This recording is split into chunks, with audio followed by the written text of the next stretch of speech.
Morning, everybody. It's 10 after 8 on Wednesday, the 9th of March, and this is your pre opening comment. It is video number 1181. Okay, so Asia is mixed, Europe is slightly higher, the US is much higher.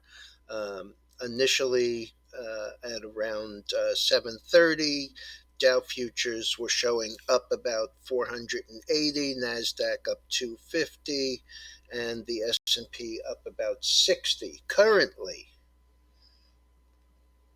the Dow is showing a gain of up 560, sorry.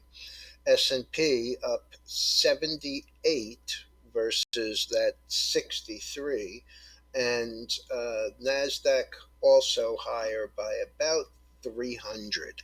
So pretty interesting morning. Quick bounce back off yesterday's decline into the close after that huge rally that we had. The JOLTS number comes out today, but not until 10 a.m. So uh, I'm not going to have to bother with that. I'll put it out in the Discord room when it comes out. And um, trade deficit yesterday was stunning, biggest in history, 89.7 billion. That's a terrible number. Okay, Campbell's Pork and Beans, CPB, Campbell's Soup, missed yesterday, and the stock was 42.30, down 322 or 7%. Traded as low overnight tonight as 41.51. Last is 42.50. That's actually up 20 cents from the late move down. Here's my question, and it's not Campbell Soup, so don't confuse that.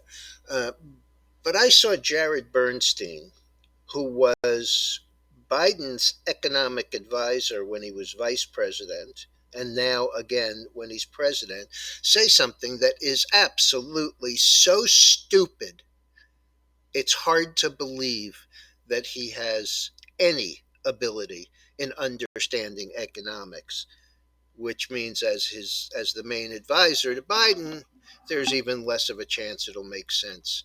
What he said was that we've created more jobs than ever before, and that the balance sheets of individual families has improved dramatically. Now, if he would have said that last year, when the government money was still being dropped from helicopters, that would make sense. Is he kidding? What a load of bullshit. First of all, inflation is rampant and getting worse. And I don't care how good the reason is for oil prices to be up as we support democracy in Eastern Europe. A family of four is paying 50% higher grocery bills, and that's going to get worse. I had a drink last night with some friends of mine who are in a business that has trucks and drivers. And he told me that his gas bill, which 2 months ago was 7,000 a month, is now 15,000 a month for his 5 trucks. He said that he also went to a self-serve gas station to put diesel into his truck, which, by the way, is a solid dollar higher than regular gas. And the pump shut off at $100. And when he had to redo it, it was almost $150. And his truck wasn't empty when he pulled into that gas station. So, these guys can say whatever they want, but they're basically full of crap. And it's gonna come home to roost. Nickel, LME, London Metals Exchange. No trading in nickel until at least Friday. So that's pretty devastating. And I believe that I read last night somewhere that there was a trading firm that was 8 billion in the hole on the run up earlier in the week. Um, Barry Diller and David Geffen being looked at by the DOJ and the SEC on option trades ahead of the Microsoft Activision announcement. It just amazes me. Is there so much greed that someone with the money that Barry Diller or David Geffen already have has to trade options on inside information? I mean, I don't get it. XPO spinning off their freight brokerage division. The stock is trading at 70. That's up $8.07 or 13%. And Stitch Fix, you'll all remember this darling, went from a low of 10 to a high of 113. Currently, $8.15, down 286 or 26% on their beat of revenues, but lower guidance. So here's a stock went from 10 to 113 because everybody just loved it. Now hitting a new all-time low of $8 and $7.95. The 10-year is yesterday was 187 at the close, and that was up 12 basis points. That's up another 4 basis points back to 191. So, okay.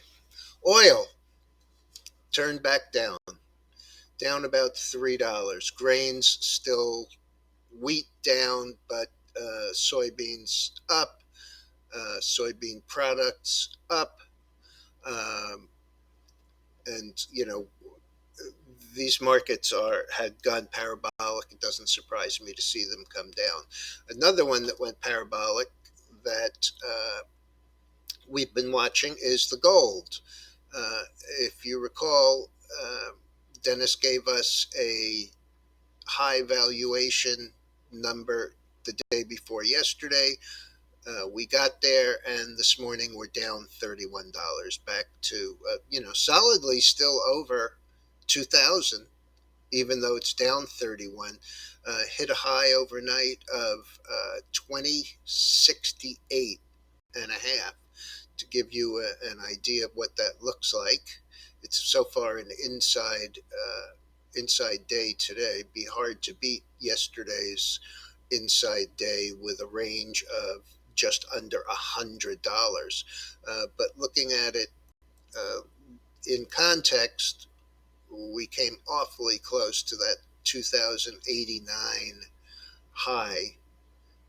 Now 2078.8 yesterday, and as I said, currently trading down about $32 at 2012. We could come all the way back down to 1950, 1980 and still look very bullish and a little healthier on the pullback. Bonds are down about 3/4 of a point. Bitcoin up 3,500. There's supposed to be some Biden declaration today. I can't imagine that it's going to help, but been wrong before there. We have traded from a low of 38,500 yesterday, last night, up to 42,630. So, pretty expansive move. All right, everyone, you got to be careful out there. The Dow is now showing up 545, Nasdaq up 303, and the S&P up about 77 right now. And oil down now about $4 at just under 120. Brent crude 124, and that gas is lower by a fraction. Have a good day. Be careful out there. Remember, even in a bear market, as Dennis constantly reminds me, you get very sharp, very fast rallies. Don't get sucked in.